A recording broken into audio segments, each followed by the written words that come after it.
கூட்டணி கட்சி தலைவர்களுடன் முதலமைச்சர் மு.க. ஸ்டாலின் ஆலோசனை மேற்கொண்டிருக்கிறார். இது தொடர்பான விவரங்களை செய்தியாளர் சுபாஷ் வழங்க கேட்கலாம். சுபாஷ், இந்த ஆலோசனை கூட்டத்தில் யாரெல்லாம் பங்கெடுத்தாங்க, என்னென்ன முக்கிய விடயங்கள் குறித்து ஆலோசிக்கப்பட்டது? குடியரசு துணைத் தலைவர் வேட்பாளரை இந்தியா கூட்டணி இன்று அறிவிச்சிருக்கிறது. சுதர்சன ரெட்டி அவர் முன்னாள் உச்சநீதிமன்ற நீதிபதியாக இருந்து பணியாற்றியவர். அவரை ஆதரிப்பதாக, அவருக்கான முழு ஆதரவை தான் தருவதாக முதலமைச்சர் தனது எக்ஸ்தல பக்கத்தில் சுட்டிக்காட்டியிருக்கிறார். அதற்கு முன்பாக சரியாக ஒரு 7:40 மணி அளவில் திராவிட முன்னேற்ற கழக கூட்டணியில் அங்கம் வகிக்கக்கூடிய கூட்டணி கட்சி தலைவர்கள் முதலமைச்சர் இல்லத்திற்கு வந்திருக்கிறார்கள். அவர்களுக்கு இரவு உணவானது கொடுக்கப்பட்டிருக்கிறது. இந்த இரவு உணவுல மிக முக்கியமாக பார்த்தோம்னா மதிமுக பொதுச்செயலாளர் வைகோ, அதேபோல திருமாவளவன், முத்தரசன் உள்ளிட்ட அனைத்து திராவிட முன்னேற்ற கழக கூட்டணி கட்சி தலைவர்கள் அனைவருமே பங்கேற்றிருக்கிறார்கள். இவர்கள் அனைவரும் தற்போது இந்த விருந்தில் பங்கேற்றுவிட்டு முதலமைச்சரை சந்தித்து ஆலோசனை நடத்தியிருக்கிறார்கள்.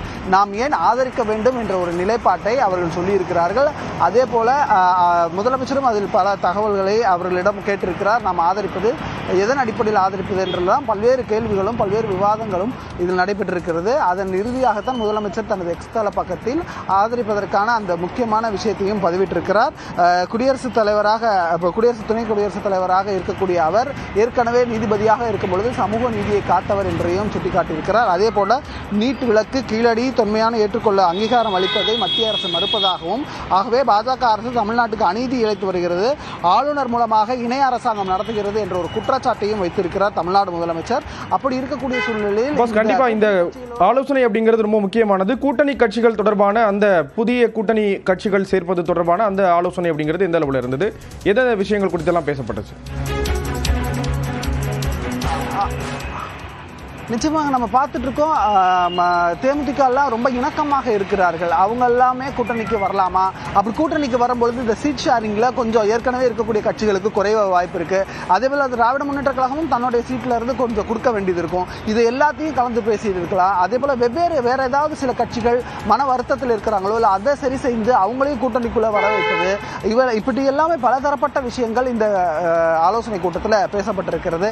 இன்றைய தினத்தில் திராவிட முன்னேற்ற கழகம் இந்த விருந்து அளித்திருப்பது, அதே போல முதலமைச்சருடன் ஆலோசனை நடத்தி இருப்பது, இந்த கூட்டணி கட்சிகள் அனைத்தும் ஆலோசனை நடத்தி இருப்பது மிகுந்த முக்கியத்துவம் வாய்ந்ததாக பார்க்கப்படுகிறது. எந்தெந்த கட்சிகளை கூட்டணிக்கு அழைக்கப் போகிறார்கள் என்பதும் நம்ம கவனத்தில் எடுத்துக்கொள்ள வேண்டியது இருக்கு. அதையும் பொறுத்திருந்து பார்க்க வேண்டியது இருக்கு. ஸ்ரீராம், கண்டிப்பா சுபாஷ், நம்ம தொடர்ந்து பேசலாம். அடுத்ததாக மூத்த பத்திரிகையாளர் திரு தராஷி ஷாம் அவர்கள் நம்மோடு இணைந்திருக்கிறார். சார் வணக்கம். வணக்கம்.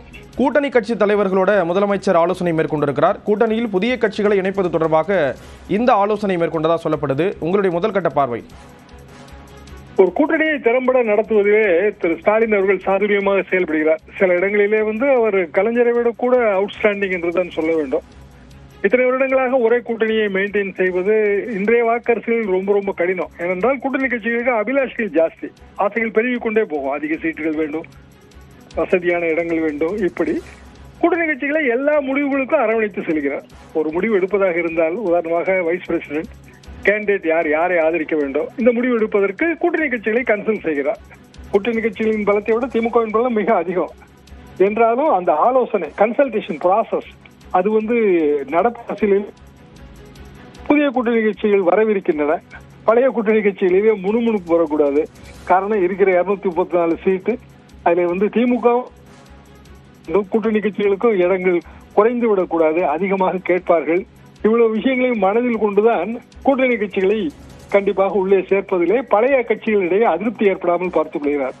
அரசியலிலே வெற்றி பெறுவதற்கு புதியவர்களை ஈர்க்க வேண்டும், அதே நேரத்தில் பழையவர்கள் நீங்காத வண்ணமும் பார்த்துக் கொள்ள வேண்டும். இந்த விஷயத்தை மிக கவனமாக கையாளுகிறார் என்றுதான் நான் நினைக்கிறேன். தேமுதிக வருவதற்கான வாய்ப்புகள் மிக அதிகம். விஜயகாந்த் படத்தை பேனரில் வைத்து தமிழக வெற்றி கழகம் மாநாடு ஏற்பாடுகளை செய்வதை கண்டிப்பாக தேமுதிக ரசிக்காது. ஏற்கனவே பிரேமலதா அவர்கள் அதற்கான எச்சரிக்கையும் கொடுத்து விட்டார் பல தினங்களுக்கு முன்பே, விஜயகாந்த் படத்தை அனுமதியின்றி பயன்படுத்தக்கூடாது என்று. இதெல்லாம் தாவே கட்சிகள் போக விஷயங்களாகத்தான் நான் பார்க்கிறேன். அப்படி என்றால் அவை திமுகவுக்கு இயல்பாக வர வேண்டும். அதிமுகவுக்கு போவதாக தெரியவில்லை. அதிமுக பாரதிய ஜனதா கூட்டணிக்கு பாரதிய ஜனதா இருப்பதால் அந்த இடத்துல திரு மு.க. ஸ்டாலின் அவர்கள் திமுக தலைவராகவும் கூட்டணி கட்சியின் தலைவராகவும் இந்தியா கூட்டணியின் தமிழக தலைவராகவும் திறம்பட செயல்படுகிறார் என்பதுதான் எனது பார்வை. இணைப்பில் வந்து கருத்துக்களை பகிர்ந்து கொண்டதற்கு நன்றி திரு ஷியாம்.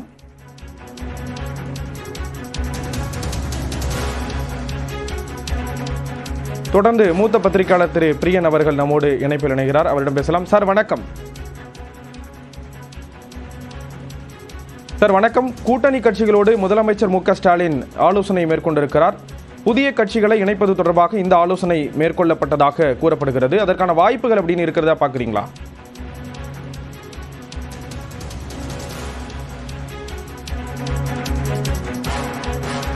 கூட்டணி கட்சி தலைவர்களுடன் முதலமைச்சர் மு க ஸ்டாலின் ஆலோசனை மேற்கொண்டிருக்கிறார். கமல்ஹாசன், திருமாவளவன், முத்தரசன் உள்ளிட்டோர் இந்த ஆலோசனையில் பங்கெடுத்திருப்பதாக கூறப்படுகிறது. கூட்டணியை பலப்படுத்துவது தொடர்பாக இந்த ஆலோசனையில் பேசப்பட்டதாக கூறப்படுகிறது. குறிப்பாக திமுக கூட்டணியில் எந்தெந்த கட்சிகளை இணைக்கலாம் என இந்த ஆலோசனை நடத்தப்பட்டதாக கூறப்படுகிறது. திமுக கூட்டணியில் இருக்கக்கூடிய 10 கட்சிகளின் தலைவர்கள் இந்த ஆலோசனையில் பங்கெடுத்திருக்கக்கூடிய நிலையில் விவரங்களை வழங்குவதற்காக செய்தியாளர் சுபாஷ் மீண்டும் இணைகிறார். சுபாஷ், விவரங்களை பகிர்ந்துக்கலாம்.